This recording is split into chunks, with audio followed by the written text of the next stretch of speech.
সকাল সকাল ঘুম থেকে উঠেই এখন আগে আমার কাজ হলো আমার ছোট্ট ছোট্ট মুরগির ছানা দুটোকে খাবার দেওয়া, পানি দেওয়া। আর তাই করতে আমি এখানে চলে এসেছি। এই যে আর ওদের ট্রেটাকেও একটু পরিষ্কার করে নিয়েছি, ময়লাগুলো সব ফেলে দিয়েছি। যদিও আমার মুরগি বা যে কোনো পশু পাখি পালতে অনেক বেশি ভালো লাগে, তবে এগুলোর ময়লা পরিষ্কার করতে খুবই খারাপ লাগে, কিন্তু কিছুই করার নেই। এখন যখন পালছি আমার মেয়েদের জন্য, তো করতে তো হবেই। তারপর এই যে গাছগুলোতেও একটু করে পানি দিয়ে দিলাম। আর তারপর এসেছি আমার বাচ্চাটাকে একটু সময় দিতে। ও যেহেতু সবার আগেই ঘুম থেকে উঠে যায়, মেয়েটাকে তো সকালে ঘুম থেকে উঠিয়ে মাদ্রাসায় পাঠিয়ে দেই, বা আমি দিয়ে আসি, কখনো দাদা দিয়ে আসে।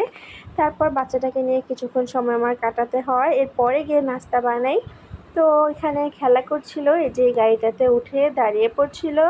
আর এই গাড়িটা আমার মেয়েরা খেলতে খেলতে ব্রেকটা নষ্ট করে ফেলেছে, তাই এটাতে উঠলেই ও যে কোনো দিকে দৌড় দিতে পারে। আর এর জন্যই আমার এই গাড়ির সামনে সবসময় থাকতে হয়। আর এই যে বাবাটা আমার দিকে তাকিয়েছিল যেন আমি তাকে গাড়িটা দিয়ে একটু ঘোরাই, আর তাই আমিও গাড়িটাকে একটু ঘোরাচ্ছিলাম, আর সে মজা পাচ্ছিল।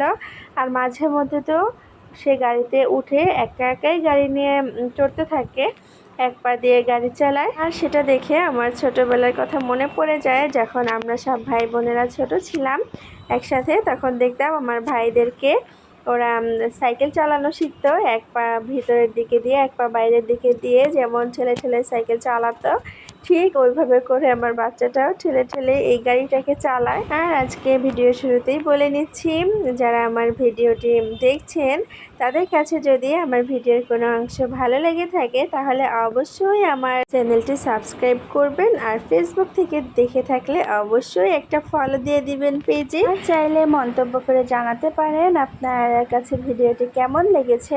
তারপর তো বাচ্চাটার সঙ্গে কিছুক্ষণ সময় কাটিয়ে আমি দুপুরে রান্নার জন্য চলে এসেছি। আর সব রান্না আজকে করেও নিয়েছি, যেহেতু বাসায় মেহমান ছিল, আর তাই ভিডিওটা ওপেন করতে পারিনি, তাহলে রান্না করতে আরও বেশি দেরি হয়ে যেত।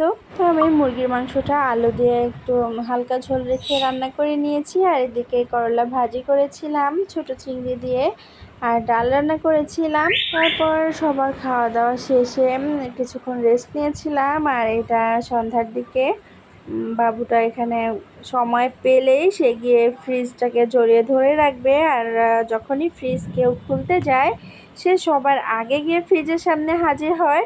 ফ্রিজের মধ্যে যা যা আছে সেগুলোকে টেনে বের করতে চায়, ওর অনেক বেশি কৌতূহল এটার মধ্যে কি কি আছে সেগুলো দেখার। আর তাই ও দিনের বেশিরভাগ সময় এখানেই থাকে।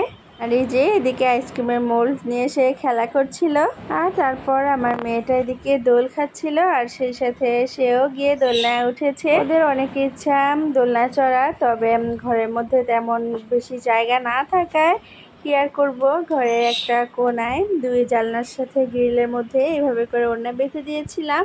আমার মেয়ে নিজেই এটা বেঁধেছে, তারপর থেকে ওরা এই দোলনার মধ্যেই চড়ে। আর আমার ছোট মেয়েটা তো সারাক্ষণই এই দোলনায় চড়বে, আবার এটার মধ্যে ঘুমিয়েও যাবে।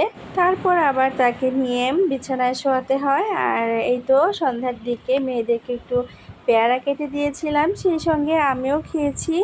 আর ওরা বলছিল একটু স্যুপ নুডলস খাবে, তাই অল্প করে ওদের জন্য স্যুপ নুডলসও তৈরি করে দিয়েছিলাম। মাশাআল্লাহ ওরা খেয়ে নিয়েছে, আর বাচ্চাটাকেও একটু খাইয়ে দিয়েছি। এই তো ওদের রাতের খাবার শেষ, রাতে আর কেউই কিছু খাবে না। তারপর ওদেরকে ঘুম পাড়িয়ে দিয়েছি। সবাই ভালো থাকবেন, সুস্থ থাকবেন। আজ এই পর্যন্তই, আল্লাহ হাফিজ।